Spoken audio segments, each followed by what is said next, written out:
Last lecture में पढ़ा था हमने ओजोन के बारे में।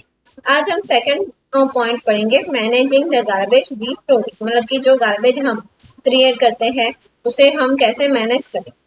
इन our daily activity we generated a lot of material that are thrown away, मतलब कि हम रोज की एक्टिविटी में ऐसे बहुत सारे मटेरियल को क्रिएट करते हैं जो कैसे है, फेंक देने वाले हैं।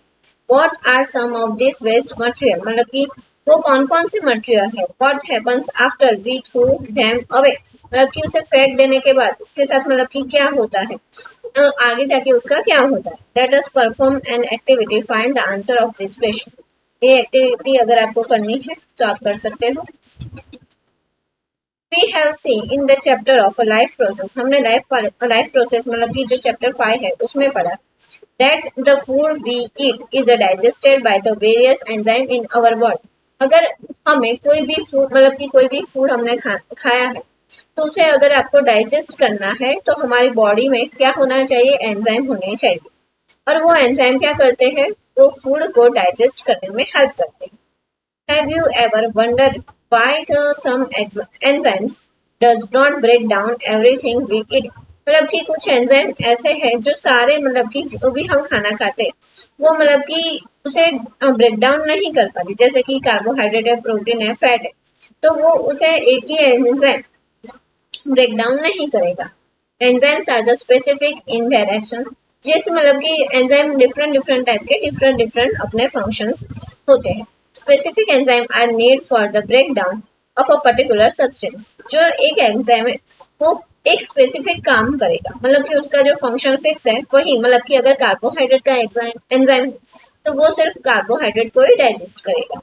That is why we will not get any energy if we try to eat a ball। इसीलिए हम मतलब कि कुछ भी खाना खाए तो इससे हमें एनर्जी नहीं मिलती, जैसे कि बॉल है। Because of this many human made material like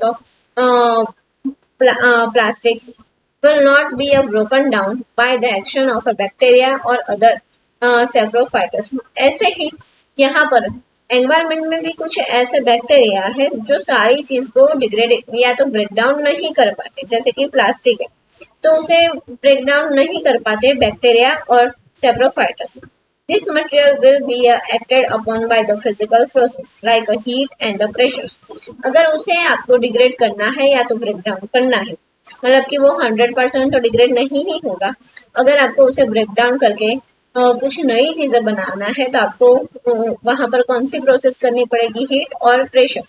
but under the ambient conditions found our environment, उसमें भी कुछ कंडीशन है कि अगर आप उसे चला रहे हो तो एनवायरमेंट में उसकी कोई मतलब कि हार्मफुल इफेक्ट ना हो।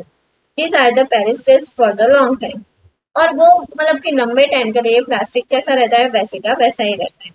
The substances that are the broken down by the biological process are the said to be a biodegradable।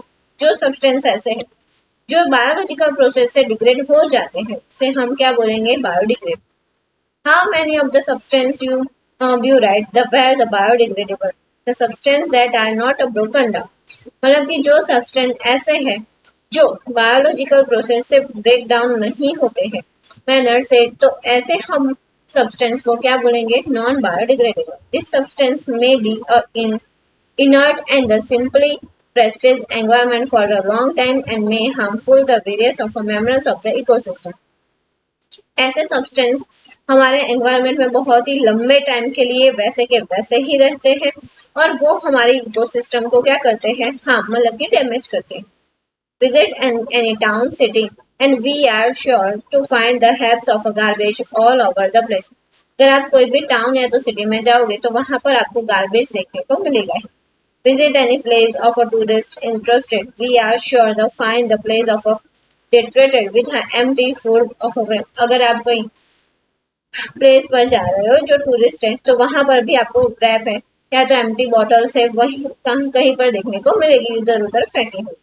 In the earlier class, we have talked about this problem, dealing with the garbage that we generated. Let us now look at the problem of a bite of a debris। वो हमें क्या करना है, deeply पढ़ना है कि कैसे हम वो गार्बेज को मैनेज करेंगे।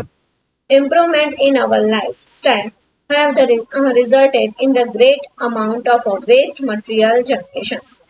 हमें हमारी लाइफस्टाइल को क्या करनी है, इम्प्रूवमेंट लाना है कि अगर हम ज्यादा अमाउंट में गार्बेज जनरेट कर रहे हैं तो वहां पर उसका सॉल्यूशन कैसे रहे. Changes attitude also have the role play. हमें हमारा जो एटीट्यूड है पहले तो वही चेंज करना पड़ेगा. With more and more things we use becoming a disposable. मतलब कि जो हम डिस्पोजेबल चीजें ज्यादा से ज्यादा यूज कर रहे हैं वो change in the packaging have result much over the waste become a non biodegrade. और आपने अगर देखा होगा कि जो फूड पैकेट है वो ज्यादातर कैसे मतलब कि कैसे पैकेट्स होते हैं उसके जो नॉन बायोडिग्रेडेबल है वो. तो वो पैकेजिंग को हमें चेंज करना है और ऐसे पैकेजिंग बनानी है जो नॉन बायोडिग्रेडेबल ना मतलब कि बायोडिग्रेडेबल हो. What do you think will the impact in our environment? और उससे फिर हमारे एनवायरमेंट पर क्या इफेक्ट होता है. स्टैंडर्ड 10 का चैप्टर नंबर 13 यहाँ पर कंप्लीट हो रहा है. अगर आपको मेरा वीडियो पसंद आया तो उसे लाइक कीजिए और मेरे चैनल को सब्सक्राइब कीजिए. Thank you for watching my